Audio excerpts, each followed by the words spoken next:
Born baby has the face of an 80-year-old. His mother died in childbirth. The father saw him as an ominous monster and left him in front of a nursing home. Luckily, a kind caretaker took him in. The doctor examined Benjamin. He was obviously a newborn, but he had severe arthritis and cataracts. His body functioned like an old man on the verge of death. Soon Benjamin was 7 years old, but he still looked old because he suffers from a variety of age-related illnesses. Benjamin spent his childhood in a wheelchair. He longed to play like other children, but such a small wish was so far from his reach. One day Benjamin asked his mom how long he had left to live. Mom told him that everyone has the same destination. It's just a different path. She encouraged Benjamin to face life with courage, to be thankful for every day. Under his mother's care, Benjamin slowly learned to walk, although the process was hard, but he was ecstatic to be out of a wheelchair. He thought he would spend his life alone in a nursing home, but then a girl came along and changed Benjamin's life. Mary had blue eyes. Benjamin fell in love with her at first sight, though their outward appearances were dozens of years apart, but inside, there was no generation gap. Mary would come to the nursing home every weekend to visit her grandmother, and Benjamin was always by her side. They would sneak under the table at night. Mary told Benjamin many interesting things about the outside world. You're different than anybody I've ever met.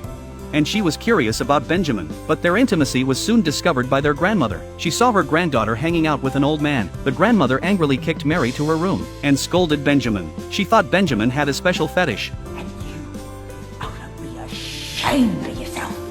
But what she didn't know, that the old man in front of her was only 12 years old. After that, grandma wouldn't let Mary play with Benjamin, and that made Benjamin very sad. It was the first time he experienced discrimination and misunderstanding. Soon after, his mother gave birth to a child of her own. She didn't have the energy to take care of Benjamin. Luckily, there was a grandmother at the nursing home who loved Benjamin very much. She taught Benjamin how to play the piano and cut his hair. The grandmother told Benjamin, Benjamin, we're meant to lose the people we love.